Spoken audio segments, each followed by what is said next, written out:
हम जैसे बीज मंत्रों का चिकित्सा करते हैं, एंड प्राइमरली हमारा ऑब्जेक्टिव है डायबिटीज के लिए काम करना। तो हमारे यहाँ देश में जैसे 35 करोड़ डायबिटिक्स हैं।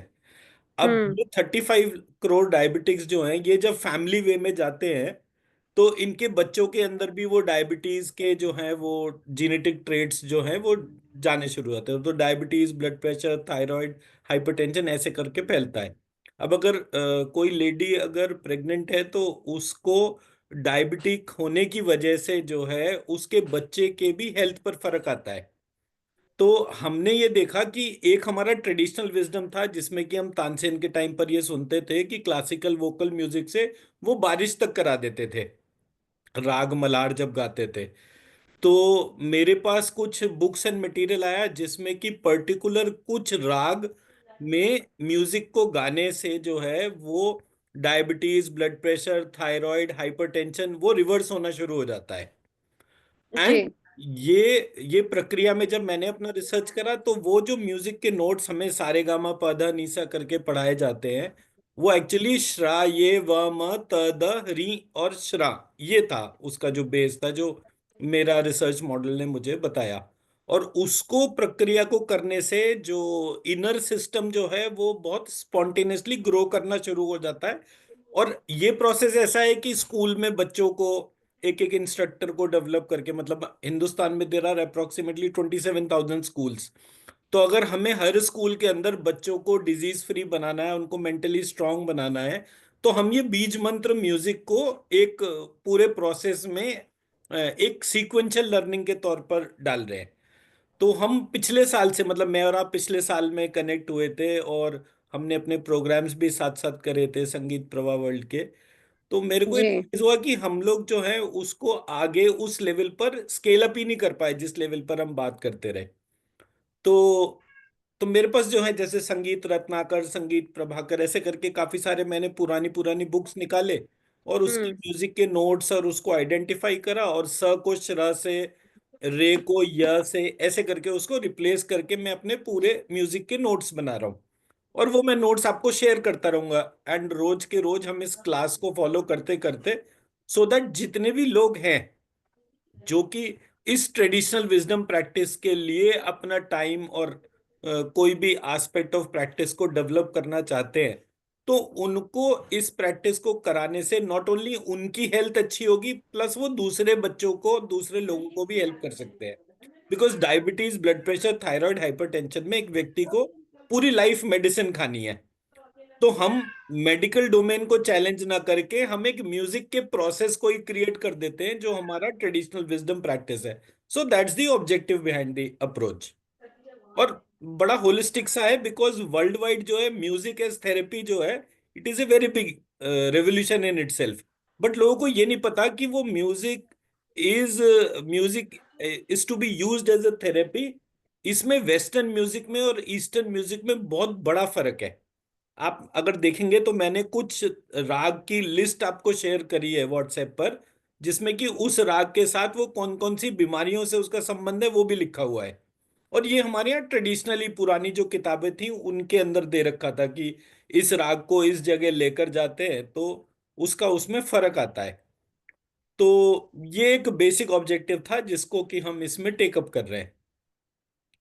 Okay. See first of all तो चीज ये है दैट आप किसी भी एरिया में अगर पारंगत होना चाहते हैं, ठीक है, तो you have to go deep into it.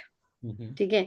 जैसे मान लीजिए आप ये कहते तो हैं कि ये वाली राग गाने से हमारा सर दर्द खत्म हो जाएगा, है ना? हम्म। बट उसका एक और जो साथ ही साथ पैरेलल में जो थिंकिंग चलती है वो ये है दैट वो पहले आपको मानना पड़ेगा कि हाँ ऐसा होगा, कि हाँ मेरे साथ ऐसा होगा, है ना? सिर्फ राग सुन लिया आपने, है ना?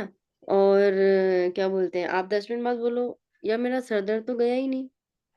तो अच्छा, वो। एक्चुअली हमारे वाले प्रोसेस में ये सब चीजें नहीं आती हैं। जो बीज मंत्रों का जो डोमेन जो है, हम्म। उसमें हमने कुछ यूनिक चीजें आइडेंटिफाई करी। पहली बात, हमारे 7 चक्रा नहीं है, 9 चक्रा है। So that's the fundamental difference which we have identified.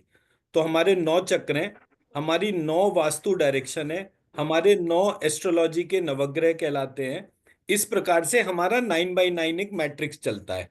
वो 9 बाई 9 मैट्रिक्स के अंदर बीज मंत्र क्रिएट होता है। फॉर एग्जाम्पल, जैसे मैंने बोला कि हम सारे गामा पादा निसा इस तरीके से बात कर रहे हैं। अब ये हम्म। स जो है, ये स कभी था ही नहीं।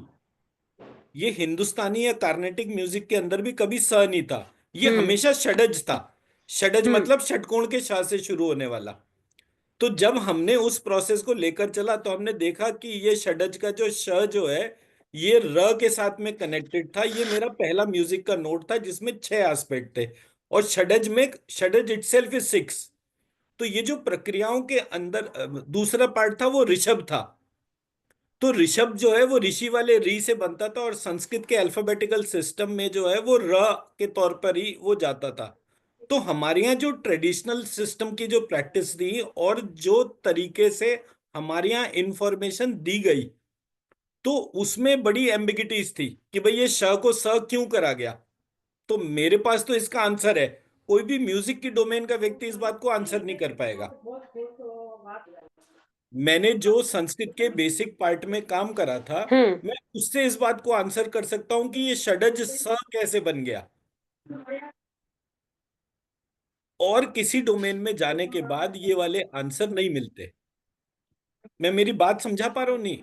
ठीक है, तो आपका, अभी मुझे क्या आपको, अभी हमारा हाँ, तो ठीक है मैंने जो मतलब, है, ओके। मैंने मैंने व्हाट्सएप पे आपको जो है, एक जैसे आपकी बुक है संगीत प्रवाह वर्ल्ड की स्वरांगिनी के तौर पे, ऐसे ही मैंने जो है ये पूरा टेक्स्ट आइडेंटिफाई करा है। एक सेकंड। ये एक बार आप मुझे भेजें। अच्छा, आपके दूसरे नंबर पे भेजा है मैंने शायद। हाँ, वो इस वाले पे भेजिए, वो नंबर मेरा वर्क नहीं कर रहा। एक सेकंड।